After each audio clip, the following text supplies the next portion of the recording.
এরা দিনের বেলা করে ফলের দোকানে ব্যবসায়ী, রাতে করে ডাকাতি। আর রিপন এবং আরিফ দিনের বেলা হচ্ছে অটো বাইক চালায়, বিভিন্ন পেশায় নিয়োজিত, রাতে করে ডাকাতি। এটা কি তোমাদের সেই ব্যবহৃত অস্ত্র? আচ্ছা ঠিক আছে।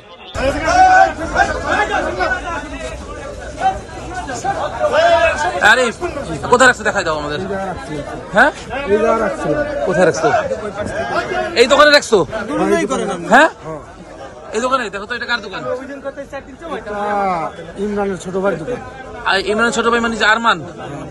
হ্যাঁ কার দোকান? ইমরানের ছোট ভাই।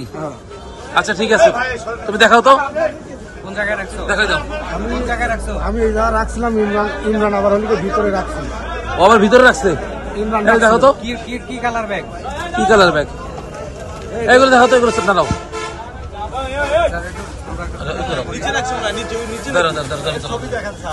হ্যাঁ তুমি কি এই দোকানের? কার দোকান এটা? আচ্ছা দেখাও তো, দেখো তো কোনো ব্যাগ ট্যাগ আছে কিনা, কোথায় কোনো ব্যাগ ট্যাগ আছে কিনা দেখো। ওই ব্যাগটা দেখো তো, ওইটা বের করো তো। এটা এই ব্যাগ? আচ্ছা বের করো ব্যাগটা বের করো। আনো ব্যাগটা কিনে আনো। এটা ব্যাগ, সেই ব্যাগ। উৎসবের খুশি হবে নগদে বেশি, কারণ ঘন্টায় ঘন্টায় আছে গিফট জেতার সুযোগ। এই দেখো তো,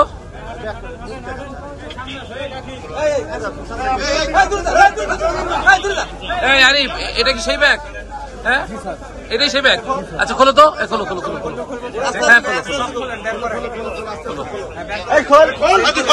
হ্যাঁ খোলো, তুমি খোলো, আস্তে আস্তে খোলো। ওরে রাখো।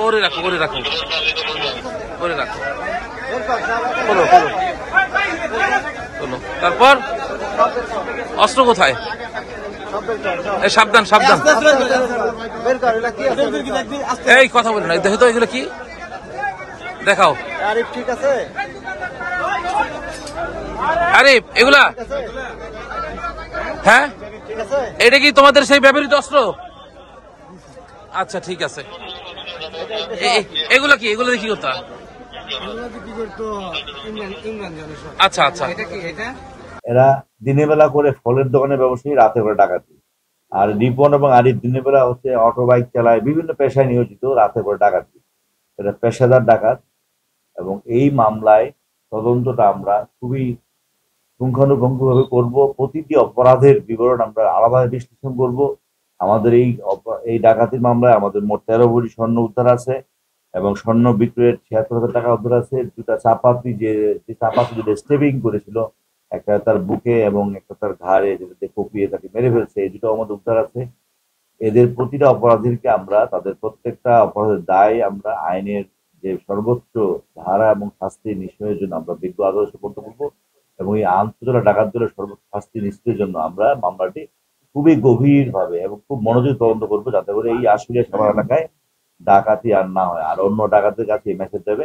তবে আপনাদের মাধ্যমে আমি জানিয়ে দিতে চাই যে আশুলিয়া বা সাভার বা ধামরা এই এলাকায় ডাকাতি করে কোনো পাওয়ার কোনো সুযোগ নাই।